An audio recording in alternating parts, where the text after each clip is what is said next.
മധ്യപൂർവേഷ്യൻ സംഘർഷത്തിൽ ഗൾഫ് മേഖലയിൽ നിന്ന് രാജ്യത്ത് തിരിച്ചെത്തിയത് 52,000-ത്തിലധികം ഇന്ത്യക്കാർ. പേർഷ്യൻ കടലിടുക്കിൽ കുടുങ്ങിക്കിടക്കുന്ന ഇന്ത്യൻ ചരക്ക് കപ്പലുകൾ തിരികെ കൊണ്ടുവരാനുള്ള തയ്യാറെടുപ്പുകളിലേക്ക് കേന്ദ്ര സർക്കാർ കടന്നു. പശ്ചിമേഷ്യൻ രാജ്യങ്ങളിലേക്ക് പോകേണ്ട ചരക്കുകൾ താൽക്കാലികമായി ഇന്ത്യൻ തുറമുഖങ്ങളിൽ സൂക്ഷിക്കാൻ ഷിപ്പിംഗ് മന്ത്രാലയം നിർദ്ദേശം നൽകി. സ്ഥിതിഗതികൾ സൂക്ഷ്മമായി നിരീക്ഷിച്ചു വരികയാണെന്ന് വിദേശകാര്യ മന്ത്രാലയം അറിയിച്ചു.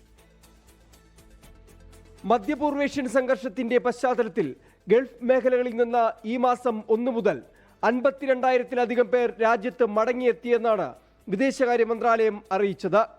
വരും ദിവസങ്ങളിൽ കൂടുതൽ വിമാന സർവീസുകൾ ഈ മേഖലകളിൽ നിന്ന് ഉണ്ടാകും.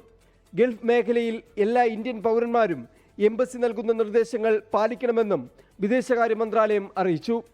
പേർഷ്യൻ കടലിടുക്കിൽ കുടുങ്ങിക്കിടക്കുന്ന 36ഓളം ഇന്ത്യൻ ചരക്ക് കപ്പലുകളെ മടക്കിക്കൊണ്ടുവരാനുള്ള തയ്യാറെടുപ്പുകളും ഇന്ത്യ ആരംഭിച്ചു. ചരക്ക് കപ്പലുകൾക്ക് അകമ്പടി സേവിക്കാൻ നാവികസേനയുടെ കപ്പലുകൾ വിന്യസിക്കുന്ന കാര്യം പരിഗണനയിൽ എന്നാണ് കേന്ദ്ര സർക്കാർ വൃത്തങ്ങൾ വ്യക്തമാക്കുന്നത്. മധ്യപൂർവേഷ്യൻ രാജ്യങ്ങളിലേക്ക് പോകേണ്ട ചരക്കുകൾ താൽക്കാലികമായി ഇന്ത്യൻ തുറമുഖങ്ങളിൽ സൂക്ഷിക്കണമെന്ന് ഷിപ്പിംഗ് മന്ത്രാലയം നിർദ്ദേശം നൽകി.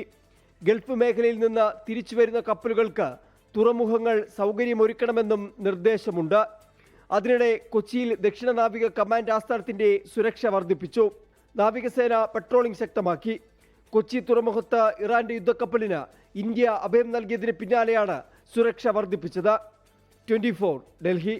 ലോകത്തെവിടെയായാലും ഏത് സമയത്തും 24 വാർത്തകളും ഓഗ്മെന്റഡ് റിയാലിറ്റി പാക്കേജുകളും എക്സ്പ്ലെയിനറുകളും വിശദമായി കാണാൻ ഞങ്ങളുടെ യൂട്യൂബ് ചാനൽ നിങ്ങൾക്ക് സബ്സ്ക്രൈബ് ചെയ്യാം.